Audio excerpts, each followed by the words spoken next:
Hi friends, இன்னைக்கு சையுவின் கதை நேரத்தில் முட்டாள் நரியும் அதன் நிழலும் அந்த கதையை தான் நம்ம கேட்க போகிறோம். ஒரு பெரிய காடு, அந்த காட்டில் ஒரு நரி இருந்துதான். அந்த நரிக்கு எப்பயுமே தான் பெரிய ஆள் அப்படிங்கிற ஒரு அகம்பாவம் இருக்குமா. அன்னைக்கு வேட்டையாடுறதுக்காக மேற்கு திசையை நோக்கி அந்த நரி ஜாலியாக போயிட்டு இருந்துதான்.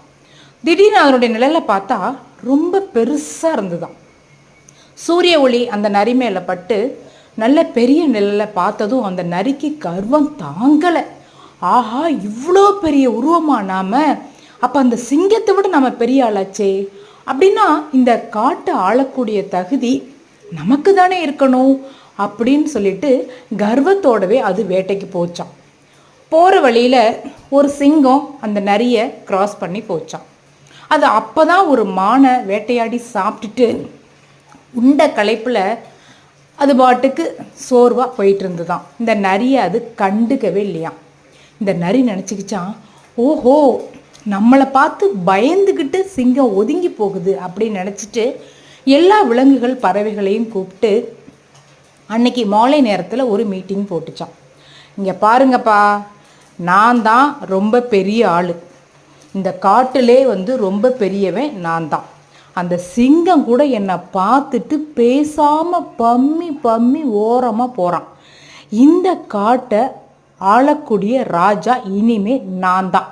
நீங்கள் எல்லாரும் எனக்கு அடிமையாக சேவகம் செய்யணும் அப்படின்னு சொல்லிட்டு எல்லா விலங்குகளுக்கும் கர்வமாக கட்டளையிட்டுதான்.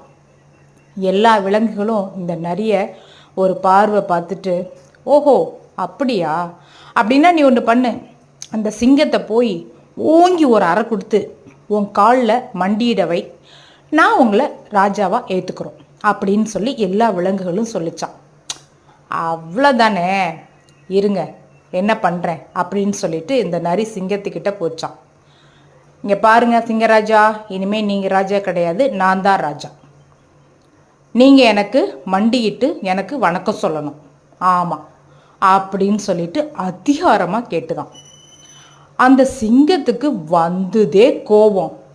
ஏதோ போனா போகுதுன்னு ஒதுங்கி போனால் நீ என்கிட்டே வாழற்றியா ஒன்று அப்படின்னு சொல்லிட்டு ஓங்கி ஒரு அறை விட்டுச்சான். அவ்வளவுதான், அந்த நரி சொலண்டு கீழே விழுந்து அந்த இடத்திலே உயர விட்டுருச்சான். எப்போவுமே நாம் சரியாக புத்திசாலித்தனமாக அகம்பாவம் எதுவும் இல்லாமல் முடிவுகளை எடுக்கணும். இல்லைன்னா அதனுடைய விளைவுகள் ரொம்ப விபரீதமாக போயிடும். என்ன ஃப்ரெண்ட்ஸ், நீங்களும் புத்திசாலிகளாக இருப்பீங்க இல்லையா? இந்த கதை பிடிச்சிருந்தால் லைக் பண்ணுங்கள், தொடர் வீடியோக்களுக்கு சப்ஸ்கிரைப் பண்ணுங்கள். Thank you, have a good day.